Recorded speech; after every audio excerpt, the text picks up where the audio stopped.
Friends, कैसे तो लोग हम आ चुके एक नई वीडियो के साथ। और आज की वीडियो हम लेकर आए BA BCom first year second semester प्राथमिक चिकित्सा एवं स्वास्थ्य यानी फर्स्ट एड एंड हेल्थ के इंपॉर्टेंट क्वेश्चन। यहाँ पे आपको 100 क्वेश्चन देखने को मिलेगी। यहाँ पर आपको बाइलिंगुअल क्वेश्चन देखने को मिलेंगे, यानी हिंदी इंग्लिश दोनों में ही देखने को क्वेश्चन मिलेंगे, जो आपके एग्जाम के लिए बहुत ही महत्वपूर्ण होते हैं।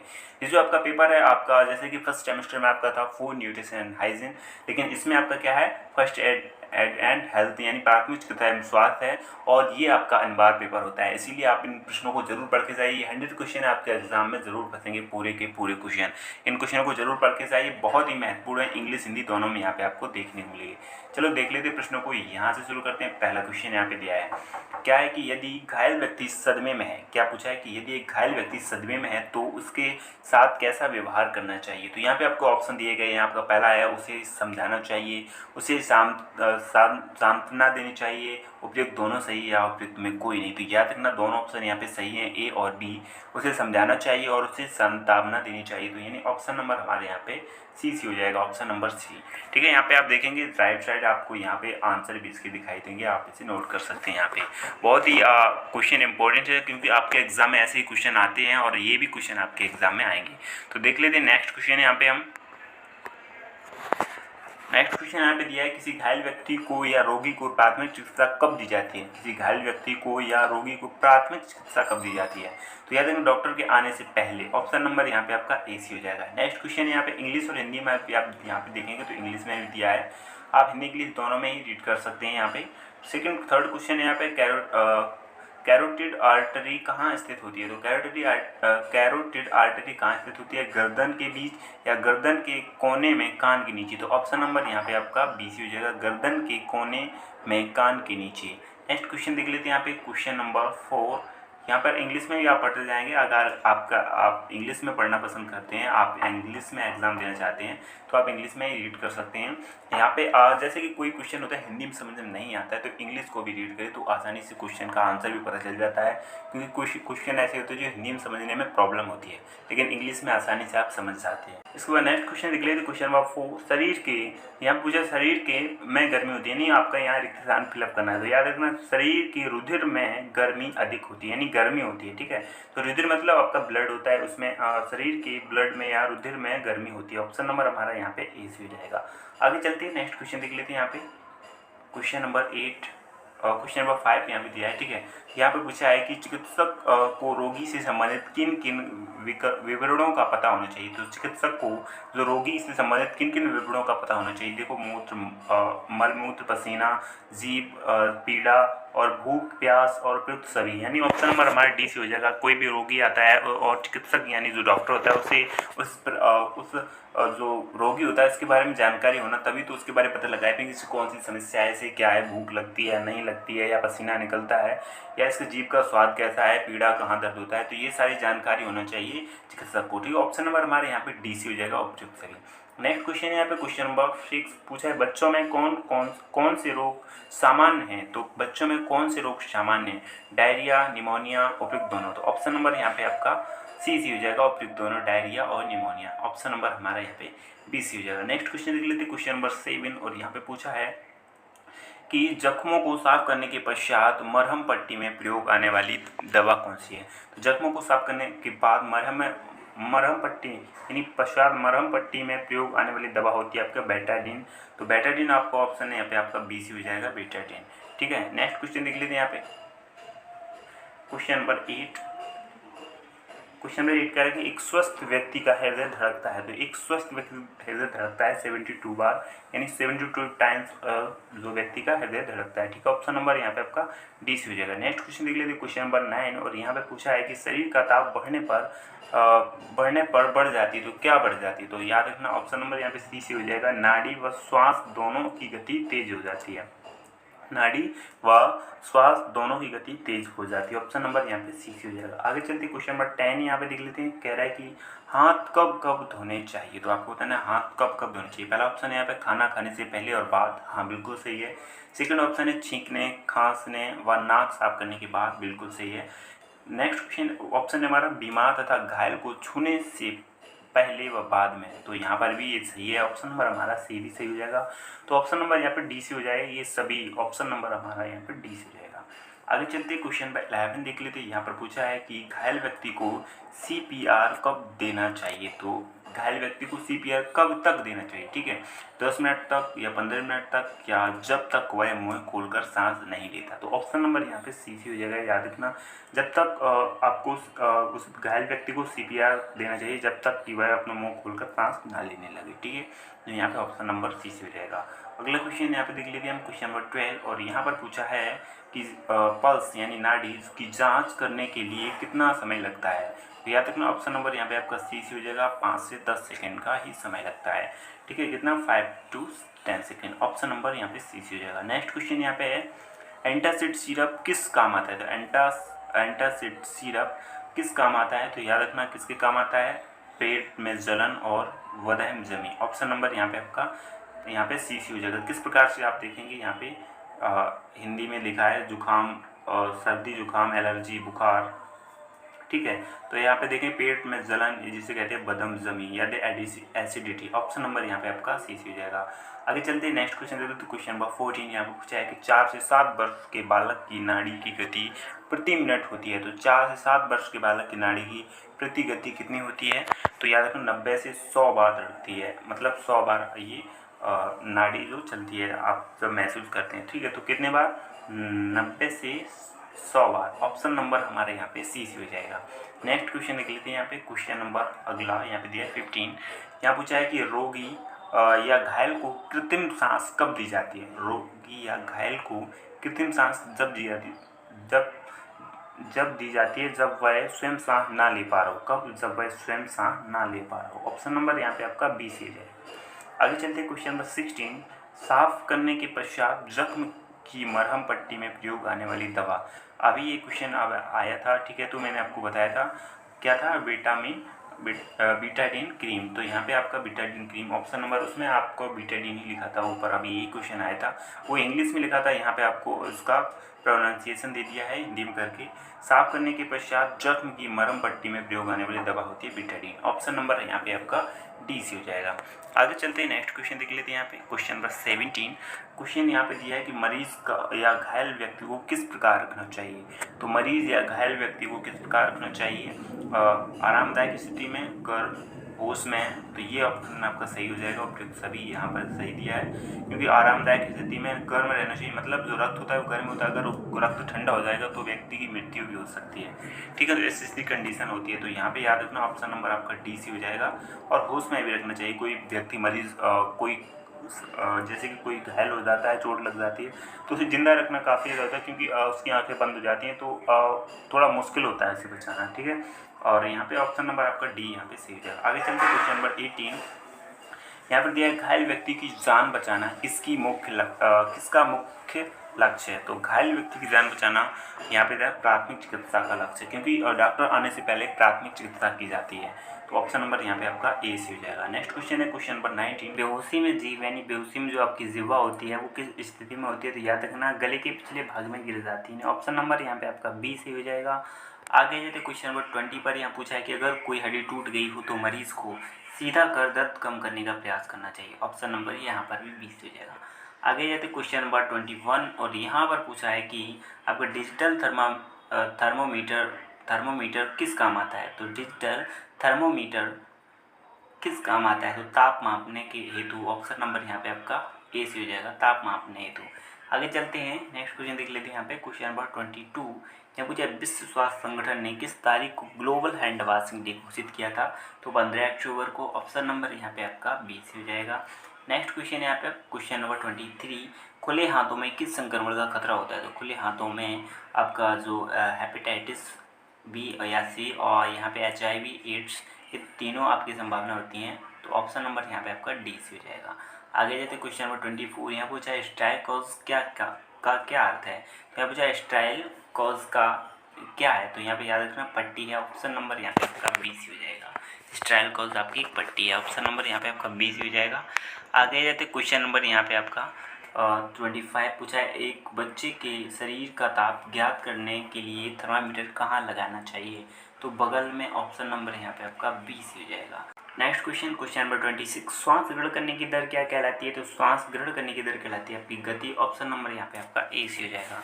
आगे आए तो क्वेश्चन नंबर 27 पूछा, शरीर में ताप में कमी होने से शरीर दुर्बल हो जाता है। याद रखना ऑप्शन नंबर यहाँ पे आपका बी सी हो जाएगा।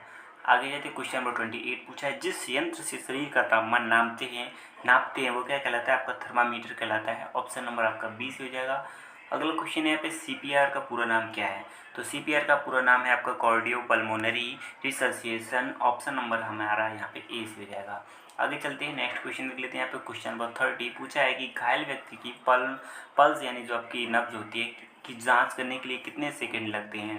जो आपकी नाड़ी होती है पल्स, उसे जांचने के लिए कितना समय लगता है आपका? यहाँ पे ऑप्शन नंबर आपका डी सी हो जाएगा। ऐसा क्वेश्चन अभी ऊपर भी पूछा गया था। आगे है तो क्वेश्चन नंबर 31 पर यहाँ पूछा है, कैलामाइन लोशन किस दशा में प्रयोग किया जाता है? कैलामाइन लोशन किस दशा में प्रयोग किया जाता है? तो याद रखना फोड़े फुंसी या शरीर में होने वाले रोग होने पर। ठीक है, तो ऑप्शन नंबर हमारे यहाँ पे डी हो जाएगा।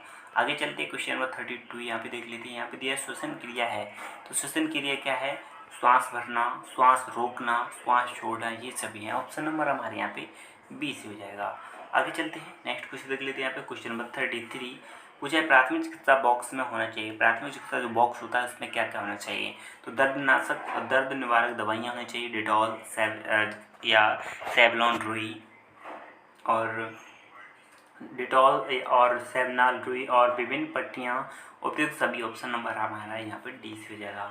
आगे जाते क्वेश्चन नंबर 34 दिया है। यहाँ पे बुखार के लिए छोटे बच्चे को देने वाली दवा है, तो बुखार के समय छोटे बच्चे को कौन सी दवा देनी चाहिए? तो पैरासीटामोल सिरप देनी चाहिए। ऑप्शन नंबर हमारे यहाँ पे बी से हो जाएगा, पैरासीटामोल सिरप। ठीक है, नेक्स्ट क्वेश्चन देख लेते हैं। यहाँ पे क्वेश्चन नंबर 35 पूछा है कि पर्सनल प्रोटेक्टिव यंत्र क्या है? तो पर्सनल प्रोटेक्टिव यंत्र है आपका face mask. Option number face mask. Option number हमारा यहाँ पे ए सी हो जाएगा। अगला क्वेश्चन यहाँ पे क्वेश्चन नंबर 36 देख लेते हैं। घाव को साफ करने के लिए किसका प्रयोग करते हैं? तो घाव को साफ करने के लिए सेवलॉन सॉल्यूशन। ऑप्शन नंबर हमारा यहाँ पे आपका ए सी हो जाएगा। ठीक है, सेवलॉन सॉल्यूशन। नेक्स्ट क्वेश्चन यहाँ पे क्वेश्चन नंबर 37, शरीर में पानी की कमी होने पर या दस्त होने पर दिया जाने वाला उपचार जो कि सर्वप्रथम देते हैं, तो क्या है? ऑप्शन नंबर आपका सी जो ORS का घोल पिलाई दी जाती है। ठीक, ऑप्शन नंबर हमारे यहाँ पे डी से हो जाएगा। आगे जाते क्वेश्चन नंबर 38 पर यहाँ पूछा है कि हड्डियाँ टूटने पर सहारा देने के लिए क्या प्रयोग होता है? तो याद रखना हड्डियाँ जो टूटने पर सहारा देने के लिए क्या प्रयोग होता है? तो याद रखना फर्स्ट एंड स्प्रिलिंट या वुडन जिसे कहते हैं। क्या कहते हैं? Wooden. First aid and splitting. Option number हमारा यहाँ पे सी सी हो जाएगा, first aid splitting. Option number C C हो जाएगा। आगे चलते हैं क्वेश्चन नंबर 39 देख लेते हैं। यहाँ पे पूछा है कि शरीर के तापमान की वृद्धि होने पर कौन सा रोग होता है? तो शरीर के तापमान की वृद्धि होने पर कौन सा रोग हो जाता है? बुखार समस्या हो जाती है। जब बुखार होता है तो आपका शरीर का तापमान बढ़ जाता है। ठीक है, ऐसे भी याद कर सकते हैं। क्वेश्चन नंबर 34 देख लेते हैं। किसी रोगी या घायल व्यक्ति का स्वास्थ्य लाभ ज्ञात करने के लिए किससे चेक किया जाता है? तो याद रखना ऑप्शन नंबर हमारे यहाँ पर डी से हो जाएगा। क्या है? श्वास की गति को, नाड़ी को, रक्त परिसंचरण को, इन सभी को चेक करने से हमें पता चल जाता है। तो याद रखना ऑप्शन नंबर हमारे यहाँ पे डी से हो जाएगा। अगला क्वेश्चन यहाँ पे क्वेश्चन नंबर 41, एक स्वस्थ व्यक्ति के शरीर का तापक्रम होता है। तो एक स्वस्थ व्यक्ति के शरीर का तापक्रम कितना होता है? तो काफ़ी अच्छा क्वेश्चन है, याद रखना 98.4। ऑप्शन नंबर हमारे यहाँ पे सी हो जाएगा। अगला क्वेश्चन नंबर 42, थर्मामीटर से बुखार कितने मिनट नापना चाहिए? तो यहाँ है थर्मामीटर से बुखार कितने मिनट नापना चाहिए? तो क्वेश्चन नंबर हमारा इसका right answer option number A, 1 से 2 मिनट। ऑप्शन नंबर ए से हो जाएगा। अगला क्वेश्चन नंबर 43 पूछा है कि रोगी को किसी प्रकार का इन्फेक्शन ना हो, इसके लिए चिकित्सक को क्या क्या करना चाहिए? देखो, आपको याद रखना चाहिए हाथ धोना चाहिए, हाथों में दस्ताने पहनने चाहिए। तो याद रखना ऑप्शन नंबर हमारे यहाँ पे सी हो जाएगा। ये दोनों कंडीशन आपके सही हैं। ठीक है, आगे चलते हैं, नेक्स्ट क्वेश्चन देख लेते हैं। यहाँ पे क्वेश्चन नंबर 44, समुदाय और राष्ट्रीय नेताओं ने जनता को कब स्वच्छ हाथों के लिए प्रेरित किया? समुदाय और राष्ट्रीय नेताओं ने जनता को कब स्वच्छ हाथों के लिए प्रेरित किया? तो किस साल में पूछा? तो अब 2008 में ऐसा। ऑप्शन नंबर हमारा यहाँ पे सी हो जाएगा। अगला क्वेश्चन यहाँ पे यहाँ पे आ जाते हैं प्राथमिक चिकित्सा तकनीक से रिलेटेड क्वेश्चन बनेंगे। जो आपके प्राथमिक चिकित्सा स्वास्थ्य से क्वेश्चन बनते हैं उसमें से आपका ये भी एक टॉपिक है, प्राथमिक चिकित्सा एवं तकनीक, इससे भी क्वेश्चन बनते हैं, देख लेते हैं यहाँ पे।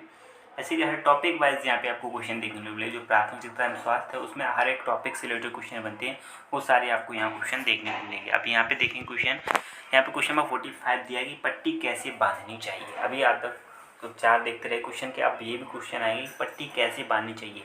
तो याद रखना, ना तो ढीली और ना ही टाइट, यानी ना ही कसी हुई और ना ही ढीली। तो इस क्वेश्चन का राइट आंसर हो जाएगा यहाँ पे ऑप्शन नंबर सी।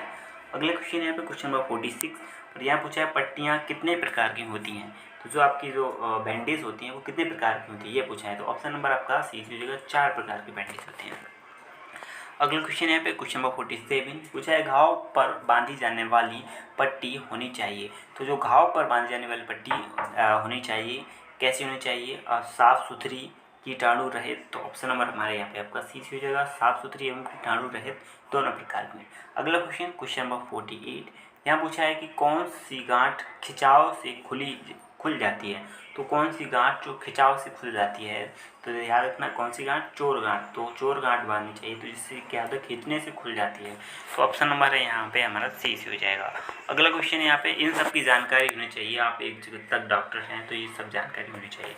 अगला क्वेश्चन यहाँ पे क्वेश्चन नंबर 49 ये पूछा अस्पतालों में अधिकतर किस पट्टी का प्रयोग किया जाता है। तो अस्पतालों में अधिकतर किस पट्टी का प्रयोग किया जाता है। तो याद रखना ऑप्शन नंबर यहाँ पे आपका ए सी हो जाएगा, गोल पट्टी का। अगला क्वेश्चन यहाँ पे क्वेश्चन नंबर यहाँ पे आ जाता है क्वेश्चन नंबर 50। यहाँ पूछा है मूर्छित व्यक्ति को कंधे पर डालकर ले जाने को क्या कहते हैं। तो मूर्छित व्यक्ति को कंधे पर डालकर ले जाने को कहते हैं। तो याद रखना फायरमैन लिफ्ट।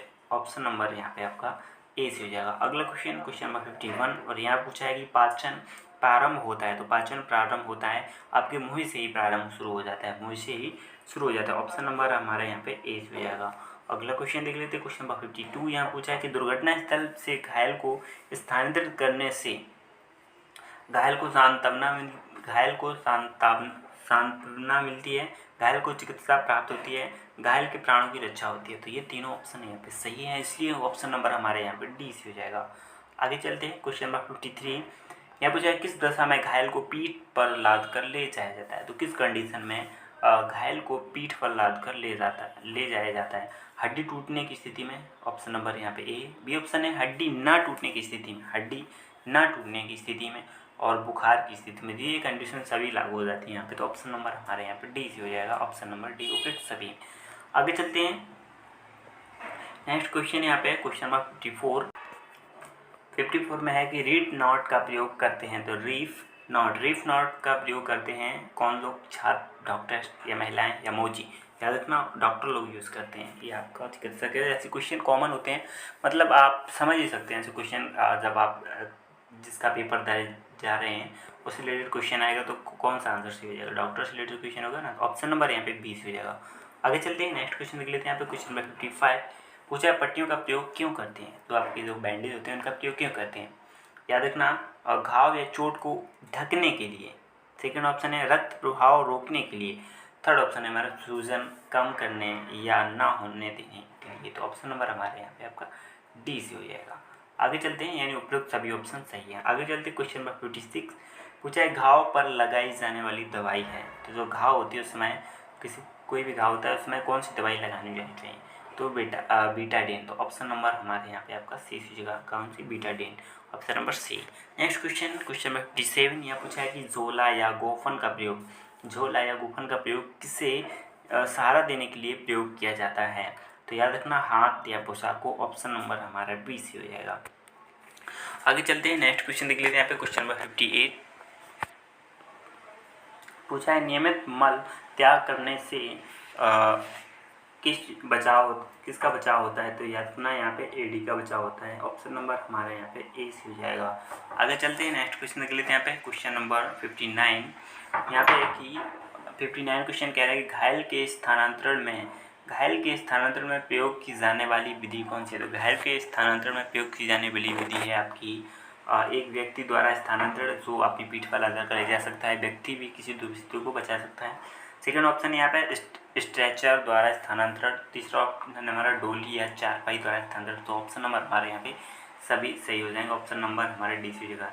ये पेपर आपके क्यों होते हैं? देखो यहाँ से आपकी सारी जानकारी प्राप्त हो जाती है। ये अनिवार्य प्रश्न पत्र इसलिए होते हैं क्योंकि आप जो स्टूडेंट्स होते हैं इन सारी चीज़ों को जानकारी होगी तो किसी को या खुद की जान भी बच सकती है इन सारी जानकारी के तहत। आपको इस चीज़ की नॉलेज होगी कि आपको कोई भी डॉक्टर से बीमारी से रिलेटेड या कोई इन चीज़ की हमेशा ये घटनाएं होती रहती तो उनसे सारी जानकारी या कोई भी स्टूडेंट्स कोई भी छात्र जानता है तो उसे कभी कोई चीज़ प्रॉब्लम नहीं होती है। तो इसलिए ये पेपर कराए जाते हैं, अनिवार्य प्रश्न पत्र होते हैं। इस प्रकार से पहला क्वेश्चन पहला फर्स्ट सेमेस्टर में आपका था फूड न्यूट्रिशन हाइजीन, सारी जानकारी चाहिए कब कौन सा खाना चाहिए, किस प्रकार से खाना खाना चाहिए जिससे आपको कोई बीमारी ना हो। उसी प्रकार से यदि आपको कोई समस्या हो जाती है, बीमारी हो जाती है तो उस प्रकार से आपका जो सेकेंड सेमेस्टर में पेपर है, कोई चोट वोट लगती है तो उस समय आपको कौन सी सावधानी रखनी चाहिए और क्या उसका समाधान होता है। तो इन सारी की चीज़ों के बारे में ज़रूर जानना चाहिए। तो ऐसे क्वेश्चन इसीलिए ये आपके पेपर कराए जाते हैं।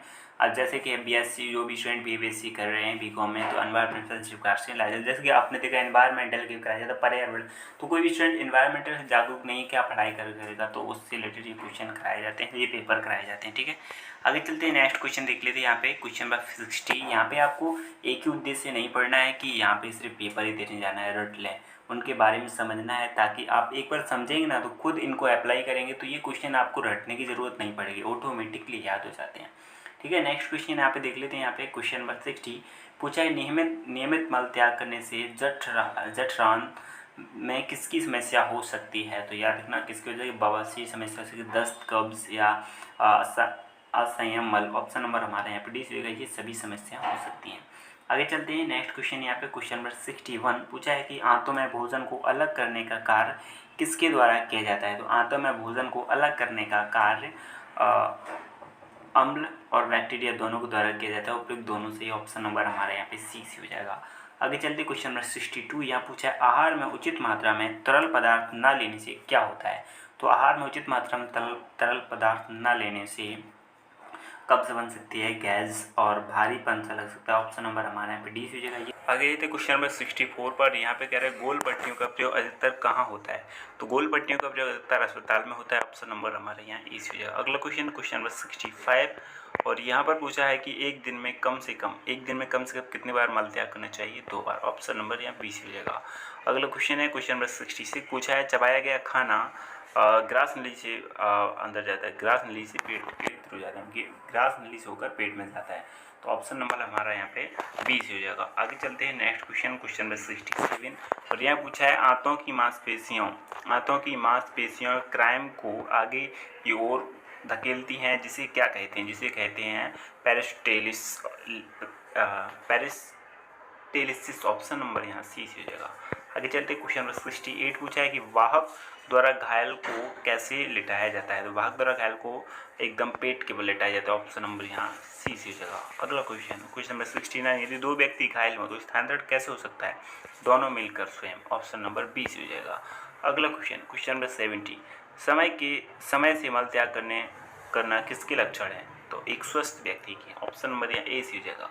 अगला क्वेश्चन नंबर 71 घुटने की पट्टी बांधने के लिए कितनी स्थितियाँ होती हैं? याद रखना 3 होती हैं। ऑप्शन नंबर यहाँ बी हो जाएगा। अगला क्वेश्चन है क्वेश्चन नंबर 72 हाथ या भुजा को सहारा देने के लिए क्या बांधा जाता है? तो हाथ और भुजा को सहारा देने के लिए झोला बांधा जाता है। झोला जो आपका हाथ जैसे कि हाथ में जब प्लास्टर किया जाता है मतलब हाथ में कहीं चोट लग जाती है, हाथ की हड्डी टूट जाती है तो उस दौरान हाथ को गले के सहारे से इस प्रकार से बांध दिया जाता है और वहाँ पे एक झोला की तरह हाथ को जिससे सहारा दिया जाता है उसे झोला कहते हैं, जिसे झोला ही बना के डाला जाता है। ठीक है, तो ऑप्शन नंबर यहाँ पे आपका सी हो जाएगा। अगला क्वेश्चन यहाँ पे क्वेश्चन नंबर 73 पचे हुए भोजन का शेष ठोस पदार्थ छोटी आंत द्वारा कहाँ धकेला जाता है? तो याद रखना बड़ी आंत में। ऑप्शन नंबर यहाँ पे आपका सी हो जाएगा। नेक्स्ट क्वेश्चन है क्वेश्चन नंबर 74 गोद में उठाकर किसी घायल को स्थानांतरण करना सरल है जबकि वह कोई है? तो भाई तो एक लॉजिकल सवाल आ गया है यहाँ पे, एक समझने का आपको तरीका है कि कोई व्यक्ति को कोई भी मरीज है उसे गोद में उठाकर कैसे रखा जा सकता है? तो वो कौन हो सकता है जबकि वह कोई बड़ा व्यक्ति होगा, आदमी हो या औरत हो या बच्चा हो? तो ये आपका आंसर सही हो जाएगा। यहाँ पे आपको ये समझना, दिमाग लगाना है इसमें। लॉजिकल सवाल क्या है कि गोद में उठाकर किसी घायल को स्थानांतरण करना सरल है, किसी को आसानी से वो उठा सकते हो गोद में गया, किसको उठा सकते हो? बच्चे को। तो ऑप्शन नंबर यहाँ पे क्या सही हो जाएगा? डी ऑप्शन बच्चे को। ठीक है, तो जबकि वह जबकि वह कोई है बच्चा। तो ऑप्शन नंबर यहाँ पे आपका डी से हो जाएगा। अगला क्वेश्चन है यहाँ पे क्वेश्चन नंबर 75 दिया है कि नियमित मल त्याग करने से किसका बचाव होता है। तो अभी क्वेश्चन ऐसा आया था, ठीक है। यहाँ पे क्वेश्चन का आंसर हो जाएगा आपका option number D, AD autonomic, जिसका फॉर्म क्या होता है एडी का, ऑटोनॉमिक डिस्प्लेफ्लेक्सिया। तो ऑप्शन नंबर हमारे यहाँ पे डी से हो जाएगा, ठीक है, याद रखना। आगे चलते हैं। यहाँ पे आपका आ जाएगा टॉपिक से रिलेटेड श्वसन क्रिया संबंधी प्राथमिक चिकित्सा रिलेटेड क्वेश्चन बनेंगे। क्वेश्चन नंबर 76 में है, कह रहा है कि रक्त शुद्ध करने का कार्य क्या है। मतलब रक्त शुद्ध करने का कार्य है किन का है, हाथों का, फेफड़ों का है, आंतों का है। ऑप्शन नंबर आंसर देखो यहाँ पे गलत दिया है, हाथों का। हाथ भी रक्त को शुद्ध कैसे करेंगे, याद रखना। तो ये ऑप्शन गलत होगा, यहाँ पे गलत लिखा है, मिसप्रिंट है। लेकिन इसका राइट आंसर हो जाएगा यहाँ पे ऑप्शन नंबर बी, फेफड़ों का। क्या हो जाएगा, फेफड़ों का। ऑप्शन नंबर यहाँ पे बी सी हो जाएगा। आगे चलते हैं, नेक्स्ट क्वेश्चन देख लेते हैं। यहाँ पे क्वेश्चन नंबर 77 यहाँ पे पूछा है कि श्वसन क्रिया का भाग है। श्वसन क्रिया का भाग क्या है, प्रश्वसन या निःश्वसन या दोनों। तो ऑप्शन नंबर यहाँ पे आपका सी हो जाएगा, प्रश्वसन और निःश्वसन दोनों। ऑप्शन नंबर यहाँ सी है। आगे चलते हैं, नेक्स्ट क्वेश्चन देख लेते हैं। क्वेश्चन नंबर 78 पूछा है श्वसन तंत्र में कितने अंग कार्य करते हैं। तो श्वसन तंत्र में कितने अंग कार्य करते हैं, तो 7। ऑप्शन नंबर यहाँ पे आपका बी सी हो जाएगा। आगे चलते हैं, नेक्स्ट क्वेश्चन नंबर 79 पूछा है अशुद्ध रक्त के शुद्धिकरण में कितनी आवश्यकता होती है। तो अशुद्ध रक्त के शुद्धिकरण में किसकी आवश्यकता होती है, तो याद रखना ऑक्सीजन की होती है। ऑप्शन नंबर हमारा ए सी हो जाएगा। अगला क्वेश्चन है क्वेश्चन नंबर 80 यहाँ पूछा है किस क्रिया के द्वारा ही अशुद्ध रक्त का शुद्धिकरण किया जाता है। तो किस क्रिया के द्वारा ही अशुद्ध रक्त का शुद्धिकरण किया जाता है, श्वसन क्रिया द्वारा। ऑप्शन नंबर हमारा सी से हो जाएगा। अगला क्वेश्चन है यहाँ पे क्वेश्चन नंबर 81 पूछा है श्वसन दर पर किसका प्रभाव पड़ता है। तो श्वसन दर पर याद रखना चिंता, विपत्ति का, दौड़ना, जैसे भागने या व्यायाम का, खेल कूदने का। तो ऑप्शन नंबर हमारे यहाँ पे डी से है। उपरोक्त सभी ऑप्शन यहाँ सही है। आगे चलते हैं, क्वेश्चन नंबर 82 दिया है कि वायु नलिका कितने सेंटीमीटर लंबी होती है। तो वायु नलिका कितने सेंटीमीटर लंबी होती है, ऐसा पूछा है। तो सेंटीमीटर पूछा है, तो याद रखना 10 से 12 सेंटीमीटर लंबी होती है। समझना भाई, सी ऑप्शन यहाँ पे सी ऑप्शन सही हो रहा है, 10 से 12 मीटर लंबी होती है। आगे चलते क्वेश्चन नंबर 83 पूछा है कि वायु मार्ग में आंशिक व पूर्ण रुकावट को श्वास अवरोधन कहते हैं। क्या कहते हैं, श्वास अवरोधन कहते हैं। ऑप्शन नंबर हमारा यहाँ पे ए सी हो जाएगा। अगला क्वेश्चन नंबर 84 दिया है पानी के अंदर जब व्यक्ति की श्वास क्रिया अवरुद्ध हो जाती है तो वह स्थिति कहलाती है। तो याद रखना डूबना, यानी व्यक्ति डूब जाता है पानी में, उसे डूब नहीं कहते हैं उस समय, ठीक है। ऑप्शन नंबर हमारा यहाँ पे ए सी हो जाएगा। अगला क्वेश्चन नंबर 85 पूछा है कि किससे आयतन में वृद्धि, किसके आयतन में वृद्धि के फलस्वरूप फेफड़े फैल जाते हैं। तो याद रखना वछुआ। ऑप्शन नंबर सी इस क्वेश्चन का right answer, option number C. अगला क्वेश्चन नंबर 86 शरीर में श्वास नली में पानी चले जाने पर ठंड लगती है। तो ऑप्शन नंबर यहाँ पे 20 हो जाएगा। क्वेश्चन नंबर 86 का राइट आंसर हो जाएगा ऑप्शन नंबर, ठंड लगती है कब, शरीर में श्वास नली में पानी चला जाता है तो ठंड लगती है।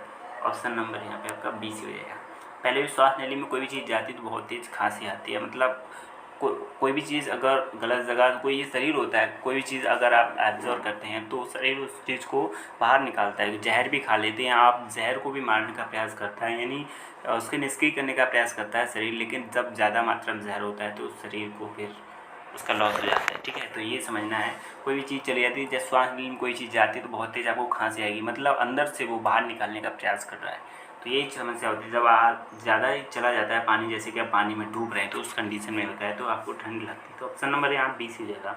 अगला क्वेश्चन यहाँ पे है, अगला क्वेश्चन है क्वेश्चन नंबर 87 पूछा है किस बीमारी में गर्म पानी में नमक डालकर गरारे किए जाते हैं। तो किस बीमारी में गर्म पानी में नमक डालकर गरारे करते हैं।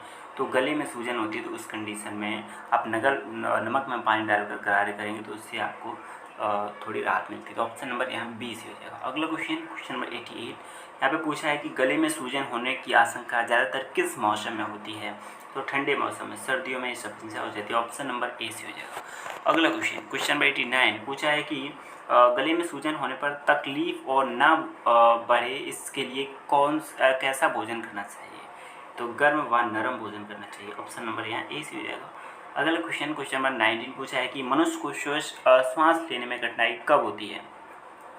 दम घुटने पर, गला घुटने पर, फांसी लगने पर, ये कंडीशन होती है। तो ऑप्शन नंबर हमारे डी से हो जाएगा। ऑप्शन नंबर डी यहाँ पे सही, उपयुक्त सभी। अगला क्वेश्चन नंबर 91, गले में स्वर यंत्र किस नलिका में पाया जाता है? काफ़ी अच्छा क्वेश्चन है, याद रखो वायु नलिका है। ऑप्शन नंबर यहाँ पे ए से हो जाएगा।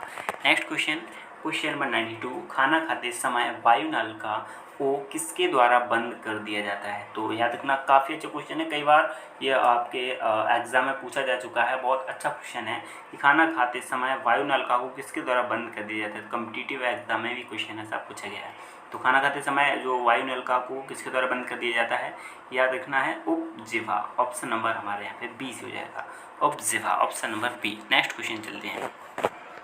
अगले क्वेश्चन यहाँ पे क्वेश्चन नंबर 93 पूछा है कि श्वास अवरोधन का पीड़ित व्यक्ति यदि बेहोश हो जाए तो फिर क्या करना चाहिए? तो CPR करना चाहिए, यानी उसके मुंह में वायु डालनी चाहिए अपने मुंह से। जब तक ये पूछना है तो CPR कब तक करना चाहिए? जब तक वो अपने मुंह से सांस ना लेने लगे, तब तक कंडीशन इसका CPR करना चाहिए। ऑप्शन नंबर यहाँ पे ए से हो जाएगा। अगला क्वेश्चन नंबर 94 यहाँ पे कह रहा है अस्थमा किस कारण हो सकता है? अस्थमा जो होती है आपकी हमेशा बीमारी, वो किस कारण से हो सकती है? तो देखिए एलर्जी, ठंड से, और धुआं से, मानसिक दबाव से। तो ऑप्शन नंबर यहाँ डी से हो जाएगा। ये सभी ऑप्शन यहाँ सही हैं। आगे जैसे क्वेश्चन नंबर 95 है कि अस्थमा होने पर क्या करना चाहिए? तो क्या होती है? तो अस्थमा होने पर यहाँ पे पूछा है, अस्थमा होने पर सांस लेने में कठिनाई होती है, कौन कौन सी समस्याएं होती हैं, ऐसा पूछा है क्वेश्चन। अस्थमा होने पर सांस लेने में कठिनाई होती है, सांस छोड़ने में कठिनाई होती है, बोलने में कठिनाई होती है। उपयुक्त सभी ऑप्शन यहाँ पे सही है। ऑप्शन नंबर डी से हो जाएगा। अगला क्वेश्चन नंबर 96 पूछा है अस्थमा के मरीज को छाती में जकड़न होती है, बेचैनी व घबराहट होती है, सांस लेने में कठिनाई होती है। ये ऑप्शन आपका सही है, तो ऑप्शन नंबर यहाँ पे डी से हो जाएगा। अगला क्वेश्चन है क्वेश्चन नंबर 97 पूछा है कि अस्थमा के पीड़ित व्यक्ति को कहाँ बैठाना चाहिए? तो धुआं में, ये तो ऑप्शन ही गलत है यहाँ पे। तेज हवादार स्थान पर, ये भी नहीं। याद रखना साफ हवा वाले स्थान पर। ऑप्शन नंबर यहाँ पे क्या ए से हो जाएगा, साफ हवा वाले स्थान पर बैठाना चाहिए। अगला क्वेश्चन है पे क्वेश्चन नंबर 98 पूछा है ठंड में कौन कौन से रोग अधिक फैलते हैं? ठंड में कौन कौन से रोग अधिक फैलते हैं या अधिक रोग ज़्यादा होते हैं तो समस्या हो जाती है? तो याद रखना कौन सा, श्वसन से रिलेटेड, श्वसन से। ऑप्शन नंबर हमारे यहाँ पे बी से हो जाएगा, श्वसन। अगला क्वेश्चन नंबर 99 है श्वसन तंत्र में किस अंग का आकार बॉक्स की भांति होता है? तो याद रखना स्वर तंत्र में। ऑप्शन नंबर ए से हो जाएगा। अगला क्वेश्चन अंतिम क्वेश्चन है यहाँ पे 100वां क्वेश्चन है वयस्क मनुष्य एक बार श्वसन क्रिया में कितना समय लेते हैं? तो वयस्क मनुष्य एक बार श्वसन में कितना समय लेते हैं? तो याद रखना 4 सेकंड। वयस्क मनुष्य की बात की तो काफ़ी अच्छे इंपॉर्टेंट क्वेश्चन थे। आई होप ये वीडियो आपको पसंद आई होगी। इन क्वेश्चन को एक बार जरूर नोट डाउन कीजिए। अगर आपको नहीं नोट डाउन करते हैं तो आप इन क्वेश्चनों को 1 या 2 बार जरूर पढ़िए, आपको ऑटोमेटिक याद हो जाएंगे। इनको आप लॉजिकली याद कीजिए, समझने का प्रयास कीजिए, ठीक है। आसानी से आप इन्हें याद कर सकते हैं।